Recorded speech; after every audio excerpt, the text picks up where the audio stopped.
அல்லேலூயா. நம்ம அப்படியே உட்காரலாம். Glory to Jesus.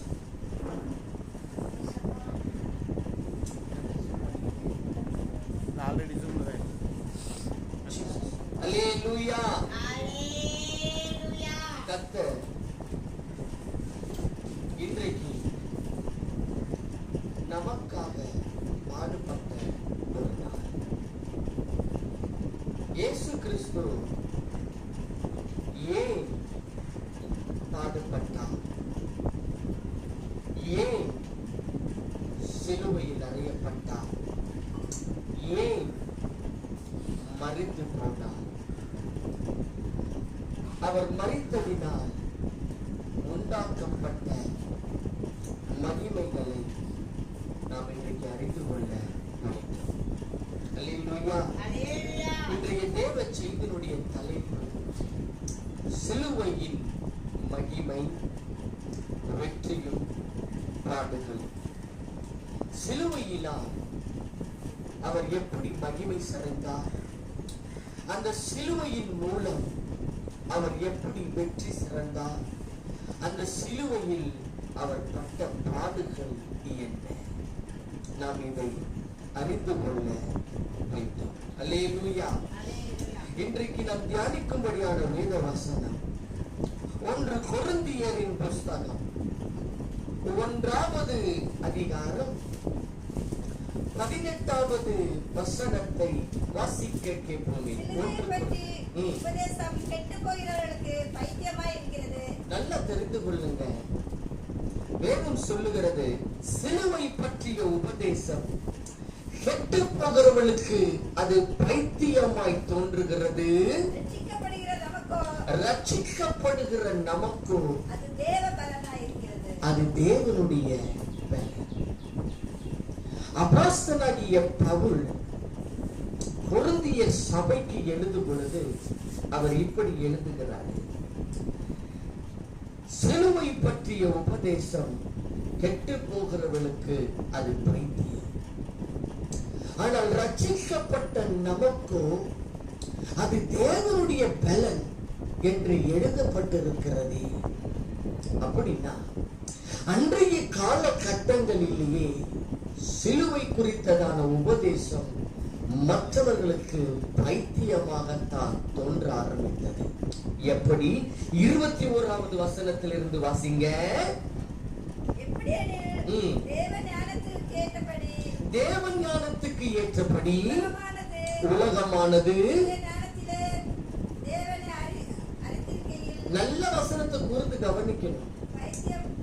அவர் என்ன வேதம் என்ன சொல்லுகிறது? எப்படி எனில், தேவன் ஞானத்துக்கு ஏற்றபடி உலகமானது சுய ஞானத்தினாலே தேவனை அறியாதிருக்கையில் பைத்தியமாக தோன்றுகிற பிரசங்கத்தினாலே விசுவாசிகளை ரட்சிக்க எந்த உபதேசம் உலகத்தாருக்கு பைத்தியம் என்று தோணப்பட்டதோ அதே உபதேசத்தின் மூலமாகத்தான் இன்றைக்கு உலகத்தாரை தேவன் ரட்சிப்புக்குள்ள கொண்டு வருகிறார். அல்லேலூயா. அதனாலதான் வேதம் சொல்லுது, சிலுவையின் உபதேசம் கெட்டு போகிறவர்களுக்கு அது பைத்தியமாயும் ரட்சிக்கப்படுகிற நமக்கோ அது தேவ பலன். அப்படின்னா அந்த சிலுவையின் உபதேசம் தான் என்ன?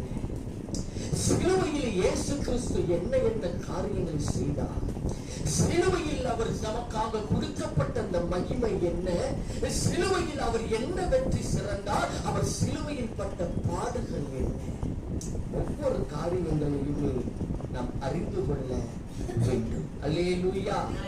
முதலாவது, சிலுவையில் மூலமாய் தேவன் நமக்கு கொண்டு வந்த அந்த மகிமை என்ன?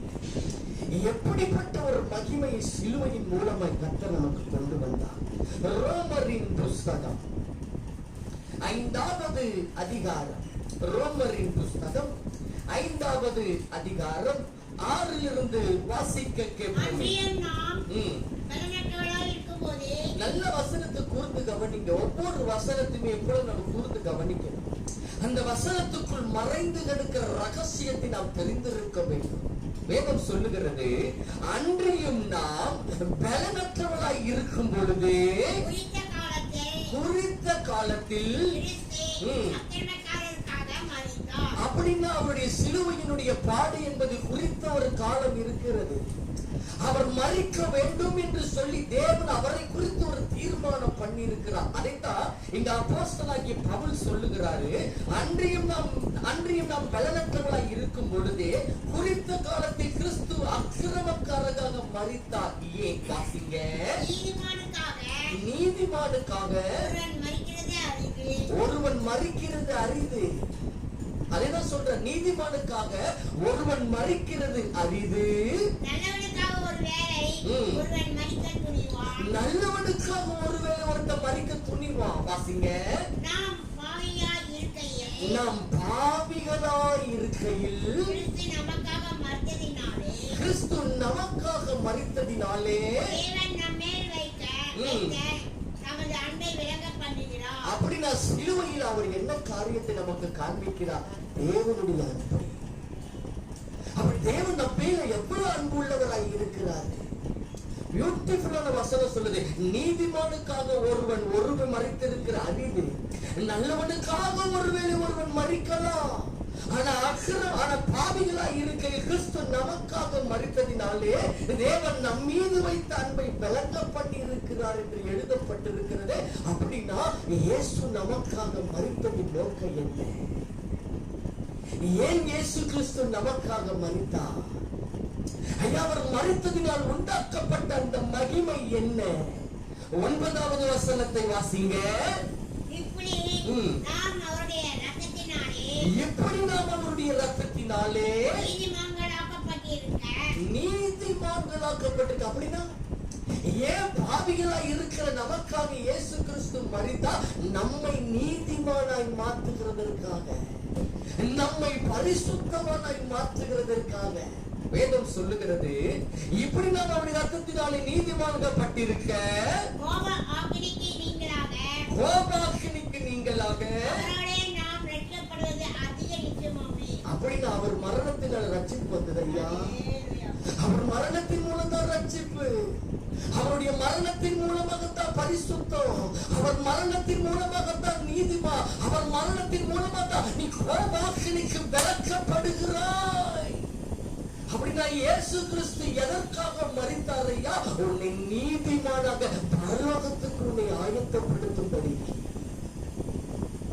வேதம் சொல்லுது, இப்படி அவருடைய ரத்தத்தினால் நீதிமானாக்கப்பட்டிருக்க என்று எழுதப்பட்டிருக்கிறது. எப்படி அந்த நீதிமானுக்குள் நம்மளை கொண்டு வந்தாரு? அவருடைய ரத்தத்தினால எப்படி நம்மளை நீதிமான்களாக கொண்டு வருகிறாரு? ரோமரின் புஸ்தகம் 6வது அதிகாரம் 3வது வசனத்தில் இருந்து வாசிங்க.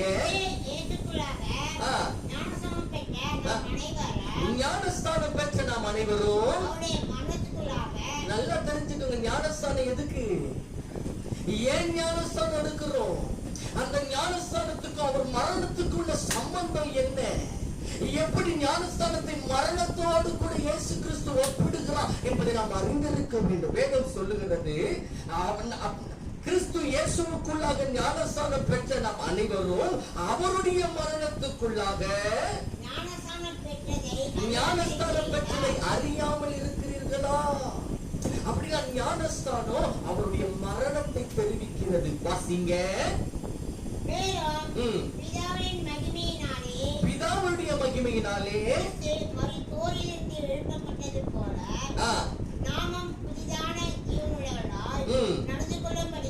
நடந்து கொள்ளும்படிக்கு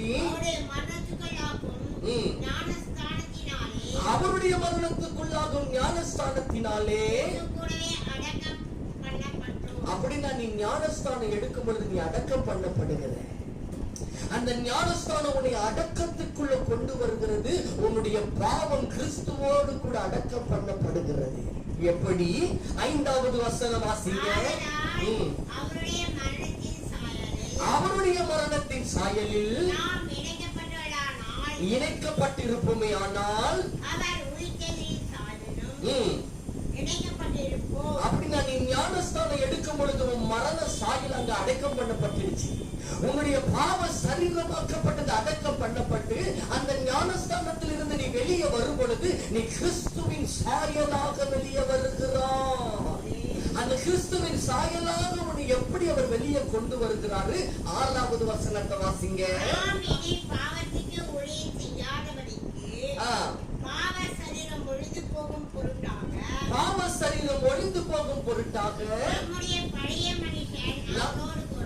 நம்முடைய பழைய மனுஷன் அவரோடு கூட அப்படின்னா நீ ஞானஸ்தானம் எடுக்கிற சிலுவையில் அறையப்படுகிற ஒரு அனுபவம்.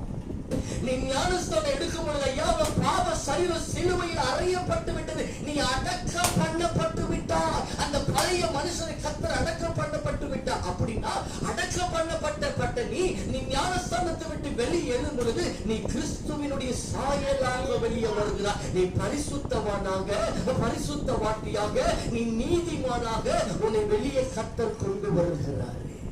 அல்லேலூயா. அப்படின்னா எதற்கு ஐயா இந்த சிலுவை? ஏன் சிலுவை இயேசு சுமந்தார்?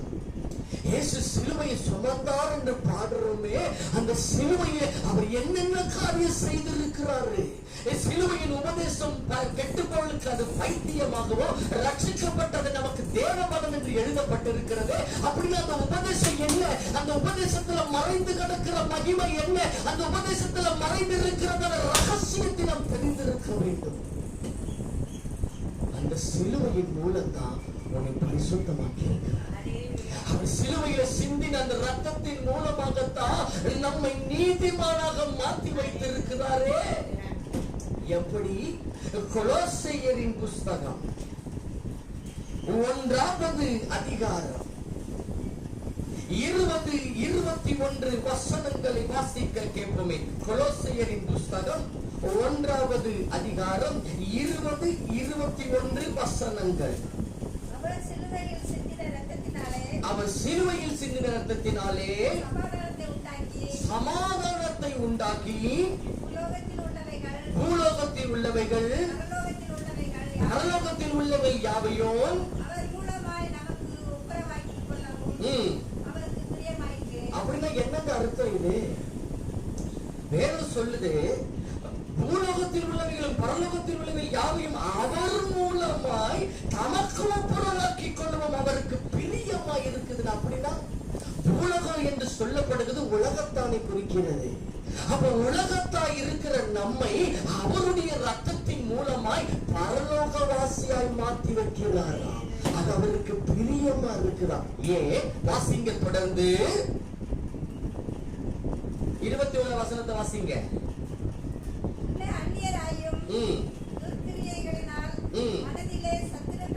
முன்னே அந்நியராயும் துர்க்கிரியையினால் மனதிலே சத்துருக்களாயும் இருந்து பரிசுத்தவனாகவும் குற்றமற்றவர்களாகவும்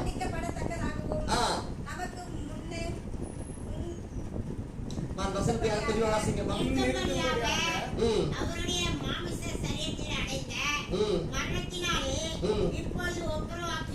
இப்பொழுது ஒப்புரவாக்கி. அந்த 21 வசனத்தை மறுபடியும் தெளிவா வாசிங்க. முன்னே அந்நியராயோ மனதிலே சத்துருக்களாயோ உங்களையும்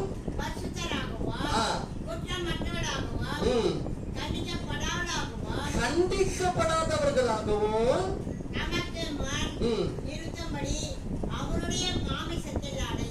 அவருடைய மாமிசத்தில் அடைந்திருந்த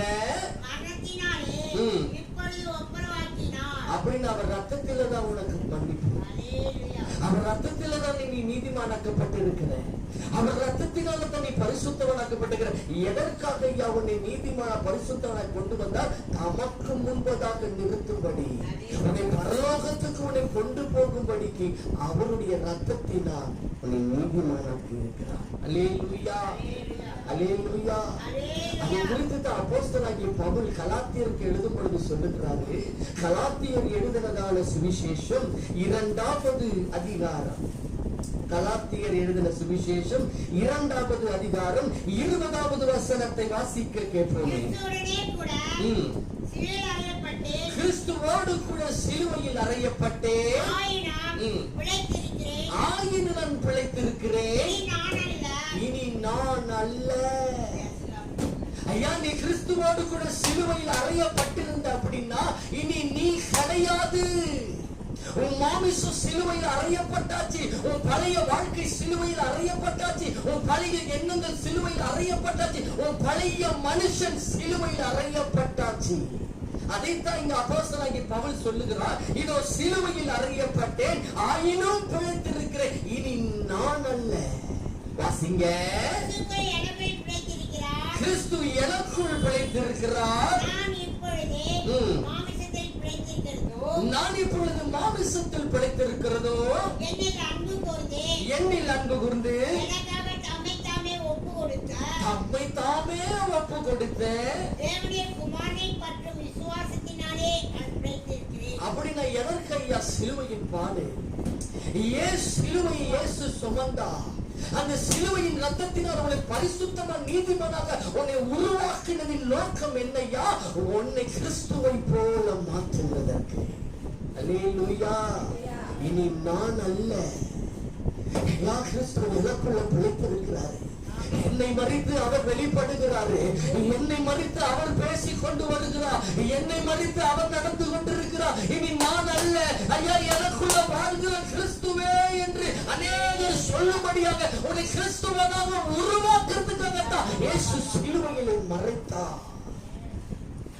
எதற்கு இந்த சிலுவையின் பாடு? ஏன் இயேசு சிலுவையிலே மறைத்தார்? உன்னை அவரை போல மாற்றுகிறார். அல்லேலூயா. இன்னமும் மாமிசத்தில் நீ வாழ்கிறியா? இன்னமும் மாமிசத்தின்படி நீ நடக்கிறியா? இன்னமும் நான் தான் சொல்லி உன் மாமிசத்தின் எண்ணங்களை, உன் மாமிசத்தின் சுபாவத்தை உனக்கு முன்பதாக நீ நிறுத்தி கொண்டிருக்கிறியா? கிறிஸ்துவ உனக்குள்ளே இல்லை. நீ இன்னமும் ரட்சிக்கப்படவும் இல்லை, நீ இன்னமும் உன்னுடைய ஆவி சிலுவையில் அறையப்படவும் இல்லை. தேவன் எதற்காக சிலுவை சுமந்தார்? அவரை போல நம் மாறுவது. அல்லேலூயா. நம்பர் 2, இரண்டாவது, சிலுவையின் மூலமாய் அவர் உண்டாக்கின மகிமை என்ன? ரோமரின் புஸ்தகம் 5வது அதிகாரம் 10-11 வசனங்களை வாசிக்க கேட்போமே. ரோமர் 5:10-11 வசனங்கள். நாம் தேவனுக்கு சத்துருக்களாய் இருக்கையில் அவருடைய குமாரனுடைய மரணத்தினாலே அவரோடு கூட ஒப்புரவாக்கப்பட்டோமானால், ஒப்புரவாக்கப்பட்ட பின் நாம் அவருடைய ஜீவனாலே ரட்சிக்கப்படுவது நிச்சயம். அப்படின்னா எதற்கு இந்த மரணம்?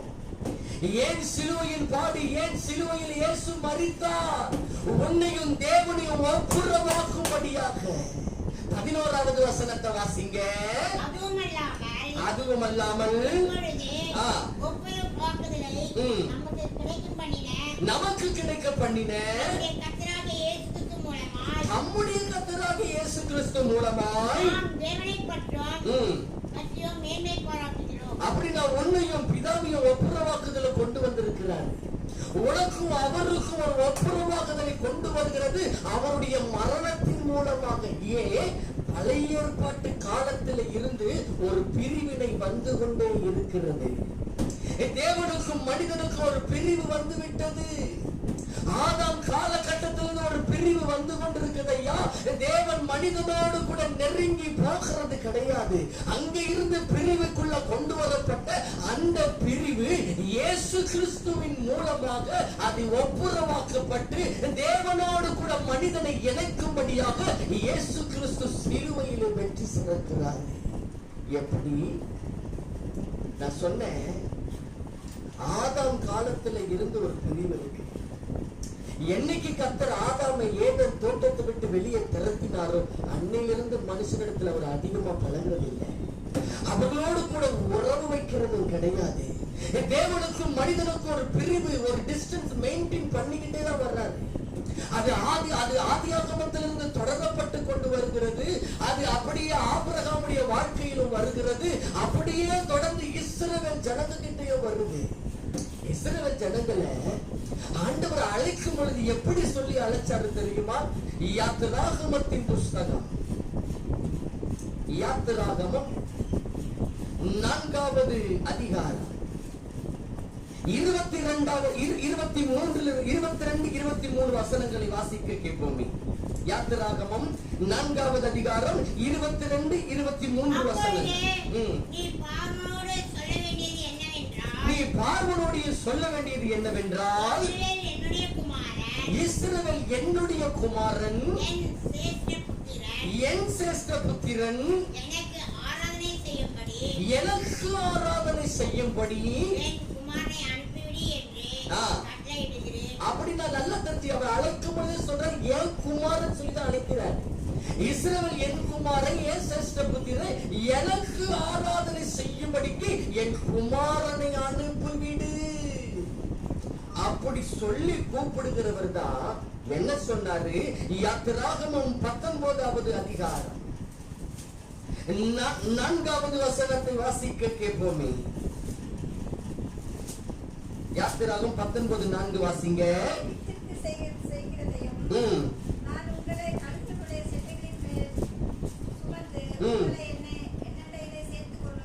என்னண்டையிலே சேர்த்துக் கொள்வதையும் நீங்கள் கண்டிருக்கிறீர்கள். என் வாக்கை உள்ளபடி கேட்டு என் உடன்படிக்கையை கை கொள்ளுவீர்களே ஆனால் நல்லது. பியூட்டிஃபுல்லான வசனம் இது. எல்லா ஜனங்களை பார்க்கலும் நீங்களே எனக்கு சொந்த சம்பத்துன்னு சொல்ற. அப்படின்னா உன்னை பிள்ளையாக உருவாக்கி வச்சுட்டாரா? உன்னை பிள்ளையாக தத்து எடுத்திருக்கிறாரா? நீ தேவனுடைய பிள்ளை என்று சொல்லி உன்னை சொந்த சம்பத்தாக வைத்த அந்த இஸ்ரவேல் ஜனங்க கிட்டத்தான் தேவன் ஒரு டிஸ்டன்ஸ் மெயின்டைன் பண்றாரு. எப்படி? 12வது வசனத்தை வாசிங்க.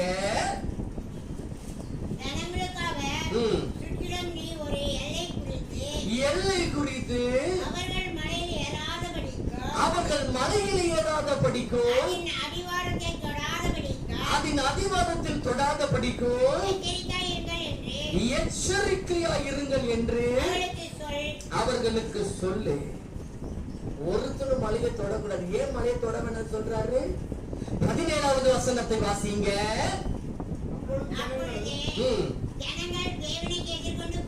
ஜனங்கள் தேவனுக்கு எதிர்கொண்டு போக பாளையத்திலிருந்து புறப்பட பண்ணினான். எல்லாரும் மலைகிட்ட வந்தாச்சு. 18வது வசனம். இப்ப மலையில அவர் வந்து இறங்கி நிக்கிறாரு. கர்த்தர் சீனாய் மலையிலே அங்க வந்து இறங்கினபடியால் அது மூக்குவது பொழைக்காடு. தேவ பிரசனம் மூடுது மலைய. அவர்கள் அடிவாரத்தில் இருக்கிறாங்க. இப்ப தேவ பிரசனத்துக்குள்ள அவர்கள் இருக்கிறாங்க. அந்த பிரசனத்தை பார்த்து விட்டு ஜனங்கள் எல்லாரும் முன்னோக்கி வரும் பொழுது கர்த்தர் என்ன சொன்னார்? 21வது வசனத்தை வாசிங்க. மோசேயை நோக்கி ஜனங்கள் பார்க்கிறதற்கு எல்லையை கடந்து கர்த்தரிடத்தில் வராதபடிக்கும் அநேகர் அவர்கள் அழிந்து போகாதபடிக்கும் இறங்கி போய் பக்கத்துல வராதுன்னு சொல்றாரு. ஏன் குமாரன் சொல்லி தானே அழைச்சிட்டு வந்தாரு. ஏன் சிரேஷ்ட புத்திரன் தானே அழைச்சிட்டு வந்தாரு. எனக்கு ஆராதனை செய்யும்படி அழைச்சிட்டு வந்தாரு. ஐயா, அந்த தேவ பிரசனத்தை பார்த்து இந்த ஜனங்கள் எல்லாரும் மனகிட்ட ஓடி வரும்போது கர்த்தர் சொல்ல, பக்கத்துல வராத. டிஸ்டன்ஸ் ஒரு பிரிவு வந்திருக்கிறது. ஐயா, ஆதாம் காலத்திலே இருந்து ஆதாமோ மேல அவர் அவ்வளவு அன்பு வச்சிருந்தாரு. என்னைக்கு அவர் வார்த்தைக்கு கீழ்ப்படியாம போகிறானோ அன்னைக்கு அந்த ஏதனை விட்டு துரத்துறது. அவர் மனுஷனிடத்தில் அவர் அதிக அன்பு வைக்கிறது இல்லை, அதிக உறவு வைக்கிறது இல்லை. எல்லாரிடத்துல டிஸ்டன்ஸ் மெயின்டைன் பண்ணிட்டு தான் வர்றாரு. ஒரு பிரிவு ஒரு உண்டாக்கப்பட்டு கொண்டே வந்தது. யாத்திராகமம் 24வது அதிகாரம் 1-2 வசனங்களை வாசிக்க கேட்போமே. யாத்திராகமம் 20. பின்பு அவர் மோசேயை நோக்கி, நீயும் ஆரோனும் இஸ்ரவேல் மூப்பரில் 70 பேரும் கர்த்தரிடத்தில் ஏறி வந்து எங்க பணிய சொல்றாரு? தூரத்துல, பக்கத்துல வராத. அவர்தான் கூப்பிடுறாரு, மேல வாப்பா. ஆனா கூப்பிட்டவர் சொல்ற தூரத்துல நிக்க, தூரத்துல பணி, பக்கத்துல வரக்கூடாது. ஏன்னா டிஸ்டன்ஸ் மெயின்டைன் பண்றாரு. ஒரு பிரிவு உண்டாக்கப்பட்டது. தேவன் யாரிடத்துல உறவு வைக்கிறவில்லை. 2வது வசனத்தை வாசிங்க. மோசே மாத்திரம் கர்த்தரிடத்தில் சமீபித்து வரலாம், அவர்கள் சமீபத்து வரலாகாது. ஜனங்கள் அவரோடு கூட ஏறி வரவும் கூட பக்கத்துல வர வேண்டாம். இது கிறிஸ்துவின் நாள் வரைக்கும் வருது. அதற்கப்புறம் அவர் ஒரு கூடாரம் போட சொல்லுகிறார், ஒரு டேபர்னக்கிள் உருவாக்க சொல்றாரு. அது ஆசாரிப்பு கூடாரமா மாத்துறாரு. அந்த ஆசாரிப்பு கூடாரத்திலும் ஒரு திரைசீலையை வைக்க சொல்றாரு. பரிசுத்த ஸ்தலத்துக்கும் மகா பரிசுத்த ஸ்தலத்துக்கும் ஒரு இடைவெளியை கொண்டு வர வைக்கிறாரு. ஒரு திரைசீலையை போட்டு அதற்குள்ளாக யாரும் வரக்கூடாது, எந்த ஜனங்களும் உள்ள வரக்கூடாது. ஆசாரியனோ வருஷத்துக்கு ஒரு காலம் உள்ள வரணும், அது ஒரு ரத்தத்தோட தான் உள்ள வரணும். வெறுமையா வந்துட்டானா அவன் செத்தான். அவன் ஒரு பெரிய பிரிவு வந்துருச்சு. தேவனோடு கூட நேரடியான உறவு கிடையாது. அப்ப அந்த உறவை இவர் சிலுவையில தான் முடிச்சாரா? அந்த உறவை, அந்த பிரிவினையை சிலுவையில முறித்து தேவனுக்கும் நமக்கும் ஒப்புரவாக்களை கொண்டு வந்து அவரை நம்மோடு கூடவும் நம்மை அவரோடு கூடவும் நெருங்கிய உறவுக்குள்ள கொண்டு வந்தாராம். எப்படி? வாசிக்க கேட்போமே. எபேசியரின் புஸ்தகம் 2வது அதிகாரம். எபேசியரின் புஸ்தகம் 2வது அதிகாரம் 13வது வசனத்தில் இருந்து, முன்னே தூரமாய் இருந்த கிறிஸ்து இயேசுவுக்குள் கிறிஸ்துவின் ரத்தத்தினாலே சமீபமா வந்து இருக்கிற வாசிங்க. எப்படி எனில் அப்படின்னா உனக்கும் தேவனுக்கும் நடுவில் அவர் நிற்கிறாரு. அவர் தான் சமாதானம் பண்றாரு. அந்த பிரிவினையை நீக்குகிறது அவர்தான். அதைத்தான் வேதம் சொல்லுகிறது. அவரே சமாதானக்காரராகி இரு திறத்தாரையும் ஒன்றாக்கி பகையாக நின்ற நடு சுவரை தகர்த்து சட்ட திட்டங்களாகிய நியாய பிரமாணத்தை தமது மாமிசத்தினாலே ஒழித்து இரு திறத்தாரையும் ஒரே புதிய மனுஷனாய் இப்படி சமாதானம் பண்ணி இருதிறத்தார் என்று எழுதப்பட்டது. இருதிறத்தர் யாரு? இருதிறத்தார் சொல்லப்பட்டது நியாய பிரமாணத்தின்படி நடந்தவங்க. நியாய பிரமாணத்துக்கு முக்கியத்துவம் கொடுத்த யூத ஜனங்களும் ஐயா புறஜாதியா இருக்கிற நம்மளையும் 2 பேரையும் ஒரே மனுஷனாக புதிய சிருஷ்டியாக உருவாக்கி சமாதானம் பண்ணி அவர் தேவனோடு கூட ஒப்புரவுதலுக்குள்ள கொண்டு வருகிறாரா? எப்படி? நியாய பிரமாண சட்ட திட்டங்களை தம்முடைய மாமிசத்தினாலே ஒழித்து. அப்படின்னா நியாய பிரமாணத்தை அவர் சிலுவையில் அரைஞ்சிட்டார். இனி நியாய பிரமாணம் கிடையாது. நியாய பிரமாணம் கிடையாதுன்னு சொன்னா எல்லா நியாய பிரமாணத்தை சிலுவையில் அறையவில்லை. நம்மளால் கை கொள்ள முடியாத நியாய பிரமாணம். வாசிப்போமா? வாசிக்கலாமே. கொலோசியரின் புஸ்தகம் 2வது அதிகாரம். கொலோசியரின் புஸ்தகம் 2வது அதிகாரம் 14-15 வசனங்களை வாசிங்க. நமக்கு எதிரடையாகவும் கட்டளைகளால் நமக்கு விரோதமாகவும். அப்படின்னா எதனால நீ தேவனை பிரிஞ்சு வந்த? உனக்கு தேவனுக்கு எதிரான ஒரு பிரிவினை உண்டாக்கப்பட்டது. எது தேவனுக்கு உனக்கும் ஒரு டிஸ்டன்ஸ் மெயின்டைன் கொள்ள கொண்டு வந்தது அப்படின்னா எல்லா நியாயப்பிரமாணத்தையும் சிலுவையில் அறையவில்லை. வேதம் பியூட்டிஃபுல்லா சொல்லுகிறது, நமக்கு எதிரடியாகவும் கட்டளையில நமக்கு விரோதமாகவும் இருந்த கையெழுத்துக்களை குலைத்து அது நடுவில் இல்லாதபடிக்கு எடுத்து சிலுவையின் மேல் ஆணி அடித்து துரைத்தனங்கள் அதிகாரங்களை உறிந்து கொண்டு வெளியரங்கமாக அது கோலமாக்கி அல்லேலூயா அதன் மூலமாய் சிலுவையிலே வெற்றி சிறந்தார். அப்படின்னா ஒரு நியாய பிரமாணத்தை சிலுவையில் அடைஞ்சிட்டாரு. நியாய பிரமாணத்தை சிலுவையில் அடைஞ்சிட்டாரு. இனிமேட்டு மேல் ஜாதி கீழ் ஜாதின்றது கிடையாது. யூத உலகத்தான் என்பது கிடையாது. யாரெல்லாம் கிறிஸ்துவுக்குள் ரட்சிக்கப்படுகிறார்களோ அவர் எல்லாருமே புதிய சிருஷ்டி. இதன் மூலமாய் அவர் நமக்கு என்ன சொல்லிக் கொடுக்கிறாரு? நியாயப்பிரமாணத்தை சிலுவையில் அறிந்து ஒரு புதிய உடன்படிக்கைக்குள்ள கொண்டு வருகிறார்.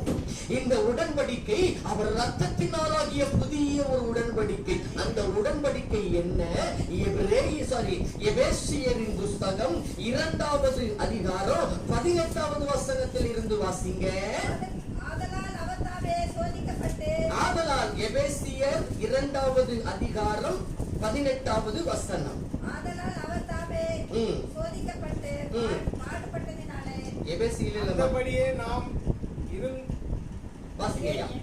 அந்தபடியே நாம் இருதிறத்தாரும் ஒரே ஆவியினாலே பிதாவினிடத்தில் சேரும் ஸ்லாக்கியத்தை அவர் மூலமாய் பெற்றிருக்கிறோம். அவர் மூலமாய் நல்லா தெரிஞ்சுங்க. எபேசியர் சபைக்கு எழுதும்போது அவர் சொல்றாரு, எப்படி சொல்றாரு? எபேசியர் 2:18 சொல்லுகிறது, அந்தபடியே நாம் இருதிறத்தாரும் ஒரே ஆவியிலே பிதாவினிடத்தில் சேரும் ஸ்லாக்கியத்தை அவர் மூலமாய் பெற்றிருக்கிறோம்.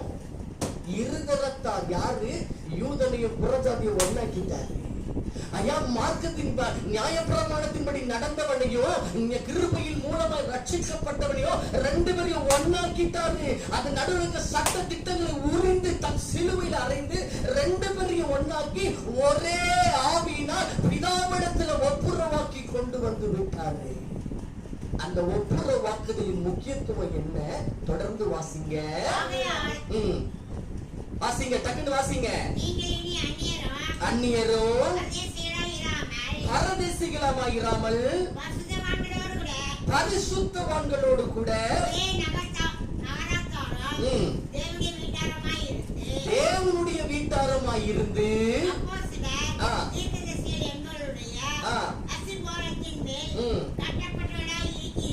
அஸ்திபாரத்தின் மேல் கட்டப்பட்டவர்களாய் இருக்கிறீர்கள்.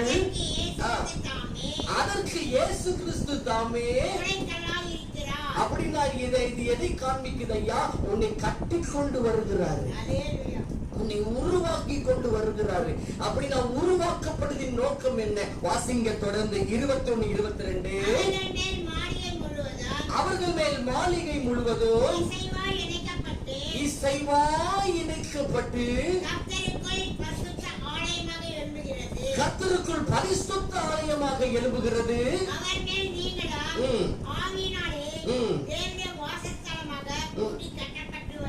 கூட்டி கட்டப்பட்டு வருகிறது. அப்படின்னா அந்த புதிய உடன்படிக்கை என்ன ஐயா? சட்ட திட்டங்கள் தம் சிலுவையில ஆணி அடிச்சிட்டாரு. இப்படியா சிலுவையில வெற்றி சிறந்தார் எழுதப்பட்டது. அப்படின்னா அந்த புதிய உடன்படிக்கை என்ன? அந்த நியாயப்பிரமாணத்தை நீக்கிவிட்டு உனக்கு ஒரு புதிய உடன்படிக்கை கொண்டு அந்த புதிய உடன்படிக்கையில மறைந்திருக்கிற அந்த மகிமை என்ன? உன்னையே தேவ ஆலயமாய் மாற்றுகிறார். பிரிவினை கொண்டு வரப்பட்ட அந்த பிரிவினையை நீக்கி உன்னையும் தேவனையும் ஒப்புரவாக்கி அந்த தேவன் உனக்குள்ளாக வந்து வாசம் பண்ண உன்னை ஆலயமாக மாற்றுகிறது. இதுதான் புதிய உடன்பாட்டின் அடையாளம். அல்லேலூயா. உன்னைய ஆலயமா மாற்றி வைக்கிறார். எப்படி? 2 கொரிந்தியரின் புஸ்தகம் 6வது அதிகாரம் 16 வசனத்துல இருந்து வாசிக்க கேட்போம். தேவனுடைய ஆலயத்திற்கும் விக்கிரகங்களுக்கு சம்பந்தம் ஏது? அவர் பியூட்டிஃபுல்லா சொல்ற வசனத்தை கூர்ந்து கவனிங்க. நான் அவர்களுக்குள்ளே வாசம் பண்ணி அவர்களுக்கு அவர்களுக்குள்ளே உள்ளாவி அவர்கள் தேவனாய் இருப்பேன். அவர்கள் தேவனாய் இருப்பேன். அவர்கள் என் ஜனமாய் இருப்பார்கள் என்று அவர்கள் என்னுடைய ஜனமாய் இருப்பார்கள் என்று தேவன் தேவன் சொன்னபடி சொன்னபடி நீங்கள் ஜீவனுள்ள தேவனுடைய ஆலயமாய் இருக்கிறீர்கள். அல்லேலூயா. தேவாதி தேவன் உனக்குள்ள வந்து வாசம் பண்ணுகிறாரே. ஐயா, உனக்கும் தேவனுக்கு ஒரு பிரிவினை இருந்து கொண்டிருந்தது. அவர் தேவனுடைய ஆலயத்திற்குள்ள கூட அவர் மகா பரிசுத்த ஸ்தலத்துக்குள்ள இருந்து உன்னை உள்ள வர முடியாதபடிக்கு ஒரு திரையை வைத்திருந்தாரு.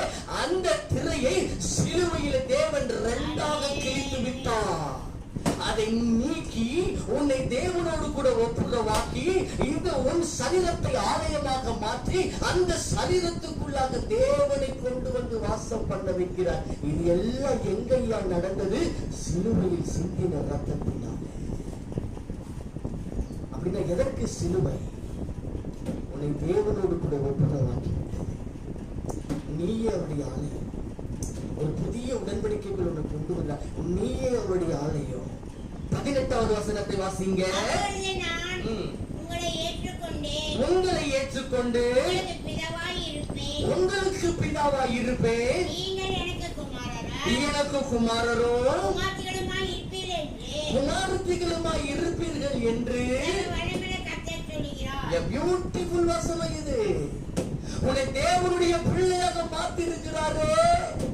உனக்கு தேவனுக்கு ஒரு உறவை கொண்டு வந்திருக்கிறாரே. நீ தேவனுடைய ஆலயமாய் உன்னை உருவாக்கி இருக்கிறாரே. அந்த புதிய உடன்படிக்கைக்குள்ள கொண்டு வந்திருக்கிறாரே அவருடைய ரத்தத்தினால்தான். அல்லேலூயா, அல்லேலூயா. அல்லேலூயா. நல்லா தெரிஞ்சுக்கங்க. எனக்கு சிலுவையின் பாடு, அவர் சிலுவையில் செய்த நன்மை என்ன, அவர் சிலுவையில் செய்த வெற்றி என்ன? உன்னை தேவ பிள்ளையாக மாற்றி இருக்கிறார். உனக்குள்ள வந்து தேவாதி தேவன் வாசம். அப்படின்னா உன் பிரிவினையை நீக்கி தேவனோடு கூட ஒப்புரவாக்கி நீ அவர் மூலமா இசைவாய் கட்டப்பட்ட ஒரு மாளிகையாக உன்னை உருவாக்கி கொள்ளும். அல்லேலூயா. நல்லா தெரிஞ்சுக்கங்க. இந்த அனுபவத்திற்குள்ளாக நம்மை கொண்டு வருகிறதற்கு நாம் அவருடைய ஆலயமாகவும் தேவன் நமக்குள் வந்து வாசம் பண்ணவும் தேவனுக்கு நாம் பிள்ளைகளாய் இருக்கிறதற்காக இயேசு பட்ட பாடுகள் உண்டு. அவர் எப்படிப்பட்ட பாடுகளுக்குள்ள வந்தார் யாருக்கு தெரியுமா? அவர் பட்ட பாடுகள் தெரியுமா? அவர் பட்ட கண்ணீரின் பாதைகள் தெரியுமா? இன்னைக்கு நம்ம தேவ பிள்ளைன்னு சொல்லி அதிகாரத்தில் இருக்கிறோம். இன்னைக்கு நம்ம கர்த்தருடைய பிள்ளை என்கிற அந்த ஒரு பெரிய அதிகாரத்தை அவர் கையில கொடுத்திருக்கிறாரே. அந்த அதிகாரத்தை கொண்டு வருகிறதற்கு அவர் சிலுவையில் சிந்தின ரத்தத்தில் உண்டாக்கப்பட்ட அந்த பாடை நாம் அறிந்திருக்க வேண்டும். இன்னைக்கு ஈஸியா நம்ம மாமிசத்துல நடக்கிறோம். இன்னைக்கு ஈஸியா நம்ம மாமிசத்துல செயல்படுகிறோம். இன்னைக்கு மாமிசத்தின் வாழ்க்கைக்குள்ள வாழ்ந்து கொண்டு வருகிறோம். ஐயா, அந்த மாமிசத்தை சிலுவையில் அறைகிறதற்காக இயேசு பட்ட பாடுகளை தெரிந்திருக்க வேண்டும். அவர் பட்ட அவமானத்தை தெரிந்திருக்க வேண்டும். அவர் பட்ட கண்ணீரின் பாதைகள் தெரிந்திருக்க வேண்டும். நல்லவனுக்காக ஒருவன் ஒருவேளை மன்னித்திருக்கிறார். ஆனா பாவிகளா இருந்த நமக்காக ஒருவர் தன்னுடைய ஜீவனையை ஒப்பு கொடுத்தாரே. அவர் பட்ட பாடு எவ்வளவு பெரியது. ஆனா ரட்சிக்கப்பட்டோம். அந்த ரட்சிப்புகளை நம்ம நிலைச்சு நின்று இருக்கோமா? ஞானஸ்தானம் எடுத்தோம். அந்த ஞானஸ்தானத்தின் பாதைக்குள்ள வந்து கொண்டிருக்கிறோமா? தேவன் கேட்கிறார். தேவன் கேட்கிறார். அப்படின்னா அவர் பட்ட பாடு என்ன? என் ஆண்டவர் இயேசு சொன்னார். மத்தேயு எழுதினதான சுவிசேஷம் 16வது அதிகாரம். மத்தேயு 16வது அதிகாரம் 21வது வசனத்தை வாசிக்க கேட்போமே. தம் எருசலேமுக்கு போய் மூப்பராலும் பிரதான ஆசாரியராலும்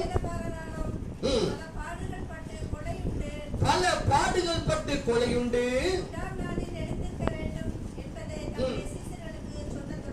அந்த நாள் வந்து சொல்ல தொடங்குறாரு. எருசலேமுக்கு போய் அவர் படுகிற பாடுக்கு சொல்ல போறார். எருசலேமுக்கு போய் அவர் மூப்பராலும் ஆசாரியராலும் அவர் பல பாடுகள் பட்டு அவர் சொல்ல தொடங்கினார் அப்படின்னு சொன்னா அவர் படப்போகிற பாடுகள் அவருக்கு தெரியும். அவரை எப்படி பாடுகளுக்குள்ள கொண்டு போகிறான்னு இயேசுவுக்கு தெரியும். அவர் போகிற பாதை இயேசுவுக்கு தெரியும். ஐயா, அவர் சிலுவையில் அவர் கைவிடப்பட போகிறார் என்பது இயேசுவுக்கு தெரியும். அவர் சிலுவையின் மூலமா அவர் சரீரத்தை கிழிக்க போகிறார் என்று இயேசுவுக்கு தெரியும். தன் இருதயத்தை எல்லாவற்றிலிருந்து ரத்தம் சொட்ட போகிறதே. ஏன் கெத்செமனே தோட்டத்தில் உரத்த சத்தத்தோடு ஜெபிக்கிறாரு? உரத்த சத்தத்தோடு ஜெபிக்கும் பொழுது அதுல வேதம் சொல்லுது, அது வேர்வை துளி ரத்த துளி போல விறகி கீழே விழுந்ததா? அப்படின்னு அவர் ஜெபிக்க இருதயத்தில் உள்ள இருக்கிற நாளங்கள் எல்லாம் வெடிக்குது. ரத்த நாளங்கள் வெடித்து அது வேர்வை சிந்துகிற இடத்தில் வெளியே வந்து சொட்ட ஆரம்பிக்குது. அப்படின்னு அவர் அவ்வளவு ஊக்கத்தோட ஜெபிக்கிறாரு. ஏழையா அந்த ஜெபம் ஏன் கெத்செமனே தோட்டத்தில் இயேசு அவ்வளவு காத்தறி ஜெபிக்கிறாரு? தேவ சித்தத்தை நிறைவேற்ற, அந்த சித்தத்தின் மூலமாய் ஒரு பெரிய ரட்சிப்புக்குள்ள கொண்டு வர போகிறாரு. அதுக்கு தன்னை ஒப்புரவாக்க, அதுக்கு தன்னை ஆயத்தப்படுத்த, அதுக்கு தன்னை தானே கர்த்தருக்கு ஒப்புரவுக்குள்ள கொடுக்கிறதுக்கு இயேசு தன்னையே ஆயத்தப்படுத்தி கொண்டு வருகிறாரு. பிதாவே, இந்த பாத்திரம் நீங்க கூடுமானால் செய்யும். ஆகிலும் ஏன் சித்தத்தின்படி அல்ல, எல்லாருடைய சித்தத்தின்படி ஆக்கத்துன்னு சொல்றாரு. அவர் படப்போகிற பாடு அவருக்கு தெரியும். ஐயா, தேவனோடு கூட ஒப்புரவாகி தேவனோடு கூட 24 மணி நேரம் இருந்தவர் இப்ப அந்த சிலுவையில தொங்கும் பொழுது தேவனை விட்டு பிரிந்து போகிற நேரம் வரப்போகிறது. அந்த நேரம் வரப்போகிறது, அந்த வேலை வரப்போகிறது. தேவனோடு கூட இருந்தவர் இப்ப தேவனை விட்டு பிரிந்து தேவனால் கைவிடப்பட்டவராய் நிற்க போகிறாரு. அதை நினைத்து தன் இருதயத்திற்குள்ள கதறுகிறார். ஏன் கெத்செமனே தோட்டத்தின் ஜெபம்? It's a preparation. அந்த சிலுவைக்கு போகிறதுக்கு முன்னாடி இயேசு தன்னையே அர்ப்பணிக்கிறாரு, தன்னையே அர்ப்பணிக்கிறாரு, தன்னையே தேவனுக்கு முன்னாடி அர்ப்பணித்து நிற்கிறாரு. அந்த தேவன் மூலமாய் வைக்கப்பட்ட அந்த சித்தம் நிறைவேறப்படணுமே. என் ஆண்டவர் மூலமா, என் ஆண்டவர் மீது தேவன் வைத்த சித்தம் என்னன்னு யாருக்காவது தெரியுமா? யோவான் எழுதினதான சுவிசேஷம் 3வது அதிகாரம் 16-17 வசனங்களை வாசிக்க கேட்போமே. யோவான் 3:16-17 வசனம். ஒரே பேரான குமாரனை விசுவாசிக்கிறவன் எவனோ அவன் கெட்டு போகாமல் நித்திய ஜீவனை அடையும்படிக்கு அவரை தந்தருளி. அது தேவன் என் ஆண்டவர் இயேசு மேல வச்ச சித்தம், அவர் மேல வைத்திருக்கிற தரிசனம் ஐயா அது.